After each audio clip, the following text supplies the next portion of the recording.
কোন একটা দিক এবং বিভাগ বাদ নাই, যেই দিকটা নিয়ামতের সর্বোচ্চ শিখরে পরিপূর্ণতায় অবস্থান করছে, সেই নিয়ামত হলো আল্লাহ রাব্বুল আলামিনের সন্তুষ্টি। আমরা সবাই আল্লাহ পাকের সন্তুষ্টি অর্জন করতে চাই কি চাই না? কারা কারা চাই একটু তাকবীর দিন, লিল্লাহি তাকবীর।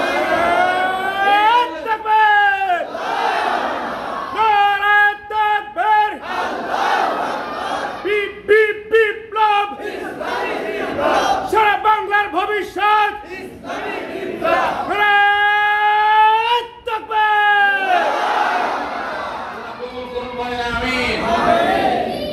আমার ভাই আল্লাহর নামে স্লোগান দিয়ে এই মাহফিলের সৌন্দর্য বর্ধন করেছে, কথা ঠিক না বেশি?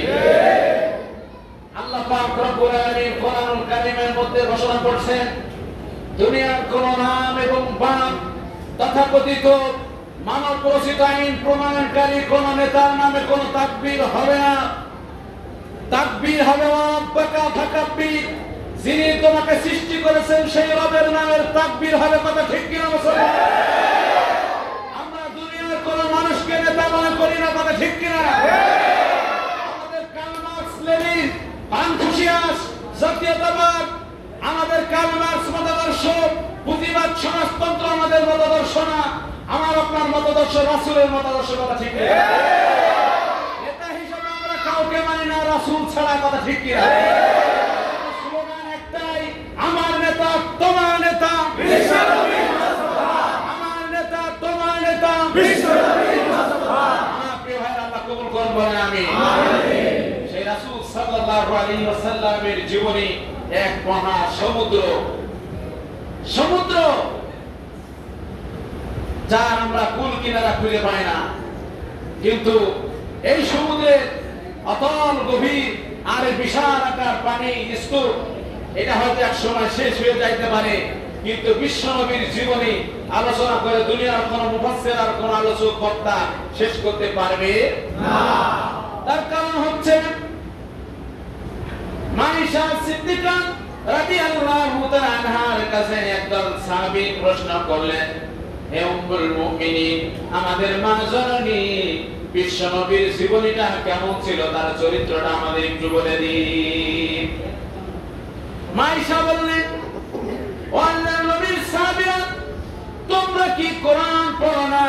যেটা কোরআন সেটাই বিশ্বনবীর চরিত্র, জোরে বলেন সুবহানাল্লাহ। কানা কুলুকুল কোরআন, যেটা কোরআন সেটাই আমার নবী, যেটাই নবী সেটাই কোরআন, ঠিক না বেঠি? আমার নবী যদি আঙ্গুল দিয়ে ইশারা করে আকাশের চন্দ্র দ্বিখণ্ডিত হয়ে যায়, কথা ঠিক না বেঠি? আমার নবী যদি মন থেকে কোনো কিছু চায়, আল্লাহ পাক রব্বুল আলামিন তার মনে উদয় হওয়া দেরি, দোয়া কবুল করতে দেরি হয় না। বিশ্বনবী মক্কা থেকে মদিনায় হিজরত করে যখন চলে গেলেন,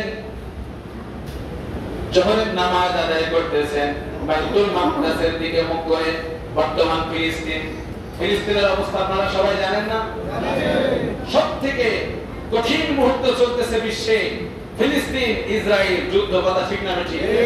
মুসলমানদের পক্ষে লেবানন এবং ইরান সাপোর্ট করেছে এবং ইসরায়েলের বিরুদ্ধে তারা ভূমিকা রাখতেছে, কথা ঠিক না বেঠি? আপনারা খুশি না বেজার? খুশি। মুসলমান এই জীবন দিয়েছেন কে? আল্লাহ। সুতরাং মৃত্যুর কোন ভয় মুসলমান করে না।